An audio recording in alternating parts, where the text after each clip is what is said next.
Hello மக்களே, இன்னைக்கு நம்ம பார்க்க போகிறது வேர்க்கடலையை பற்றி தான். வேர்க்கடலையை ஏழைகளின் பாதாம் சொல்லுவாங்க. ஏன்னா பாதாமில் இருக்கக்கூடிய விட்டமின்ஸ், புரோட்டீன்ஸ் போன்ற சத்துக்கள் வேர்க்கடலையிலையும் இருக்கு. வாங்க இன்னைக்கு இதோட பெனிஃபிட்ஸ் என்னன்னு பார்க்கலாம். வேர்க்கடலையில் புரோட்டீனோட பவர் அதிகமாக இருக்கு. ஒரு 100 கிராம் வேர்க்கடலையில் 25 கிராம்கான புரோட்டீன் இருக்கு. இது மசில் க்ரோத்க்கு ரொம்பவே நல்லது. அது மட்டும் இல்லாமல் ஜிம் போகிறவங்க தாராளமாக யூஸ் பண்ணலாம். அவங்களுக்கு இது பட்ஜெட் ஃப்ரெண்ட்லியாகவும் இருக்கும். நெக்ஸ்ட்டு இதில் முஃபா அப்படிங்கிற ஒரு குட் ஃபேட் இருக்குது. இது என்ன பண்ணுது அப்படின்னா, நம்ம பாடியில் இருக்கிற பேட் கொலஸ்ட்ராலை கண்ட்ரோல் பண்ணி நம்மளோட இதயத்தை ரொம்பவே பாதுகாப்பாக வச்சுக்கும். இதில் நேச்சுரலாகவே கலோரிஸ் அதிகம் இருக்கிறதுனால வேலை அதிகமாக செய்கிறவங்க ஒரு ஈவினிங் ஸ்நாக்ஸ் போல் இதை சாப்பிட்லாம். இது அவங்களுக்கு எனர்ஜி அதிகப்படுத்தக்கூடிய ஒரு பூஸ்டராகவே செயல்படும்.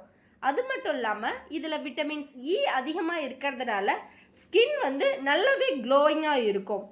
இதில் இருக்கிற ஜிங்க்கு இம்யூனிட்டியோட லெவலை அதிகரிக்கும். அது மட்டும் இல்லாமல் இதில் மெக்னீஷியம் இருக்கிறதுனால நம்ம நரம்புகள் நன்றாக செயல்பட உதவுது. இது டயபெட்டிஸ் பேஷண்ட்டோட டயபெட்டிஸ் லெவலை கண்ட்ரோலாக வச்சுக்கும்.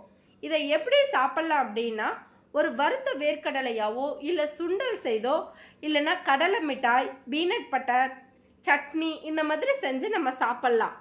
ஒன் மோர் திங், இதை அதிகமாக சாப்பிட்டோம் அப்படின்னா நமக்கு வெயிட் அதிகமாகும்.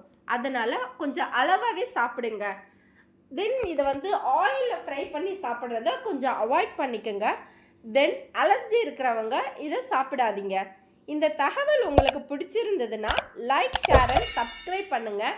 மறக்காமல் அந்த பெல் ஐக்கானையும் கிளிக் பண்ணுங்கள்.